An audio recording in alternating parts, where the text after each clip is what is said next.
Two bullets, two legends, two deaths that shook the world and changed hip-hop forever. Tupac Shakur and Biggie Smalls, kings of the coasts, geniuses of rhyme who became icons in their own lifetimes. Their feud was louder than any beat, and their deaths became the biggest mystery in music history. For decades, we were told it was a gang war. But what if I told you that was all a lie? That behind the scenes of this drama were people whose names you've never heard, and the truth was deliberately buried under tons of police reports. Watch this video until the end, and you'll learn not only the name of the killer the police hid for so long, but you'll also understand why this case will never be officially closed. To understand who pulled the trigger, we must go back to the very beginning, back to a time before the hate, the early 90s. Hip-hop is flourishing, and in this field, two superstars are rising. On the West, in Los Angeles, under the scorching California sun, the star of Tupac Shakur is on the rise. He's not just a rapper, he is a poet of the streets, a rebel, the voice of the unheard. His label, Death Row Records, run with an iron fist by Suge Knight, wasn't just a studio. It was a fortress, a family, a gang living by the laws of the street. They wore red, associating themselves with the Bloods. Death Row was an empire built on aggression and talent. At the same time, on the East Coast, in the gray jungles of New York, a new king appears. Christopher Wallace, known as the Notorious B.I.G. or simply Biggie. His voice is the velvet darkness of New York nights.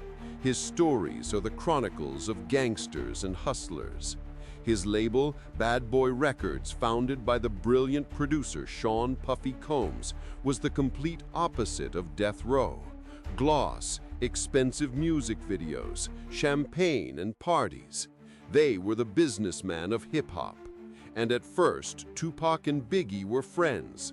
They respected each other's talent, shared the stage, and even recorded together. It seemed that two kings could rule in peace. But in a world of big money and street honor, friendship is a fragile thing. November 1994, the cold corridors of Quad Studios in New York. 5 bullets tear through the silence and Tupac's body, but more importantly, they tear apart a friendship. Tupac survived by a miracle, but paranoia settled in his heart. He was convinced that the robbery and shooting were set up by Biggie and Puffy, who were in the same studio at that moment. Was it true? Biggie swore until his death that he had nothing to do with it. But for Tupac, it was a betrayal. Like in a mafia family, where yesterday's brother becomes today's enemy. From that moment, the world was divided into two camps. The war began. But it wasn't just a war between two rappers, it was a war of the coasts, a culture war, West versus East, Death Row versus Bad Boy.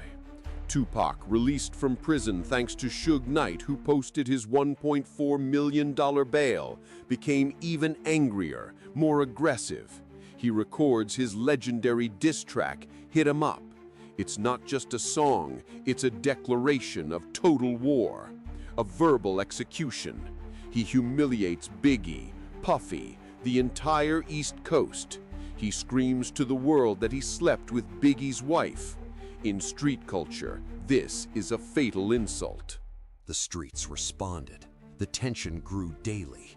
It was like a war between Cosa Nostra clans, where every careless word could lead to a bloodbath. Members of the Bloods, supporting Tupac, and the Crips, sympathizing with the East Coasters, began their own conflicts. Graffiti with threats, fights at concerts, shootouts. Hip-hop was no longer just music. It had become a battlefield, and everyone knew this wouldn't end well. The air was electrified, smelling of gunpowder and big money. Everyone was waiting to see who would make the next move. September 7th, 1996, Las Vegas, the city of sin, which on this night would become the City of Death. Tupac, along with Suge Knight, arrives for the Mike Tyson fight. The energy is off the charts.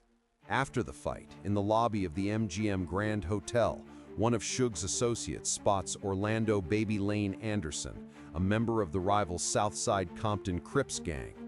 A few weeks earlier, Anderson had been involved in robbing a Death Row affiliate. For Tupac and his crew, it was a matter of honor.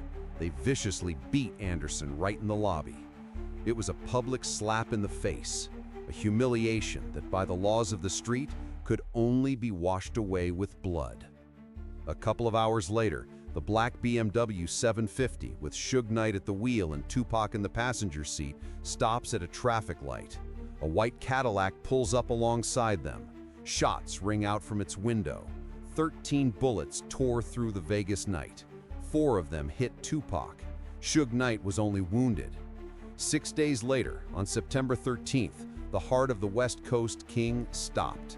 He was only 25. The world was in shock. Who dared to do this? The official version, which many adhered to, is simple and logical.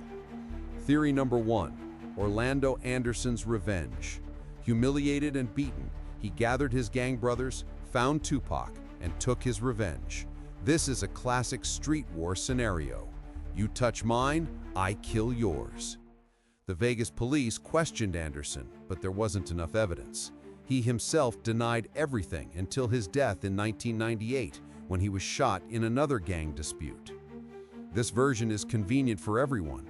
It's simple, understandable, and doesn't involve the big players. But what if it's just a smokescreen? Theory number 2, promoted for years by Suge Knight himself, a hit ordered by Puffy and Biggie. According to him, Puffy Combs, the founder of Bad Boy, was willing to pay the Crips $1 million for the heads of Tupac and Suge. It sounds like a Hollywood action movie plot, but in a world where the stakes are millions of dollars and control of the music industry, anything is possible. Imagine a mafia don ordering the assassination of a competitor to seize his territory. In hip-hop, the territory was the charts and the minds of the listeners. But there is a third, darker, and more terrifying theory. What if Tupac's murder was ordered by Suge Knight himself? Why? There were motives. First, Tupac was planning to leave Death Row. He had fulfilled his 3-album contract and wanted to start his own label. This meant Suge was losing his biggest star, his golden goose. Second, rumors had it that the label owed Tupac around $10 million. Death solves all financial problems, doesn't it? A dead Tupac would become a legend, and his albums would sell forever, bringing profit to Death Row. After Tupac's death, the war didn't end. It was just beginning. Biggie was devastated. He hadn't just lost an enemy, he had lost his old friend. He recorded tracks calling for peace. He flew to Los Angeles, into enemy territory, to show he wasn't afraid of the West. After the party, his black SUV stops at a traffic light, just like Tupac's. A dark Chevrolet Impala pulls up alongside. A professional killer in a suit and bow tie fires 7 shots into Biggie. 4 hit their mark. The king of the East Coast is dead. He was only 24. The scenario repeats with chilling precision. Again, the question arises, who? And again, several theories, each more terrifying than the last. Theory 1, the most obvious, revenge for Tupac. Suge Knight and the Bloods strike back, a symmetrical response. They take their king as they took theirs. For years, rumors circulated that Suge hired a hitman named Wardell Poochie Faust, a member of the mob Piru Bloods, to do the job. He allegedly paid him only $13,000. The price of a king's life turned out to be ridiculously low. Poochie was killed in 2003, taking this secret to his grave. But here a second, far more shocking theory emerges, which is the very truth that was hidden. Corrupt police officers. The investigation into Biggie's murder, led by Detective Russell Poole, uncovered shocking facts. The trail led to corrupt officers of the Los Angeles Police Department, LAPD, who were connected to Suge Knight and worked for him. These cops not only coordinated the murder, but then spent decades obstructing the investigation, removing evidence, and covering tracks. The key figures in this theory are officers David Mack and Rafael Perez. Both were associated with the Bloods and worked for Suge Knight. David Mack, serving time for a bank robbery, owned the very black Chevrolet Impala from which Biggie was shot. A coincidence? Detective Poole was sure it wasn't. He believed that Mack and his partners organized and possibly even carried out the murder on Suge's orders. But when Poole presented his findings to his superiors, he was silenced. The department couldn't afford such a scandal. The truth was buried. And now we come to the main secret. Why are the cases still unsolved? Because if you dig deeper, the entire justice system of Los Angeles would collapse. To admit that police officers were hitmen for the head of a music empire tied to gangs is to admit a complete failure of the system. It's easier to blame it all on gang warfare. It's easier to let the legend live its own life, growing with rumors and speculation. The name of Biggie's killer is known to those who need to know. It was Wardell Foose, hired by Suge Knight with the assistance of corrupt cops. And who killed Tupac?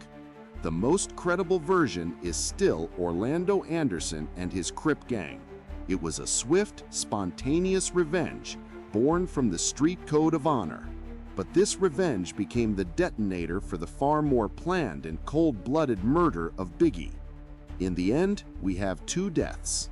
One, the result of street rage. The second, a cold business calculation covered up by corrupt police. The two greatest voices of their generation were silenced by bullets over pride, money, and betrayal. This war didn't just take two lives, it took an entire era of music. There are no winners in this story.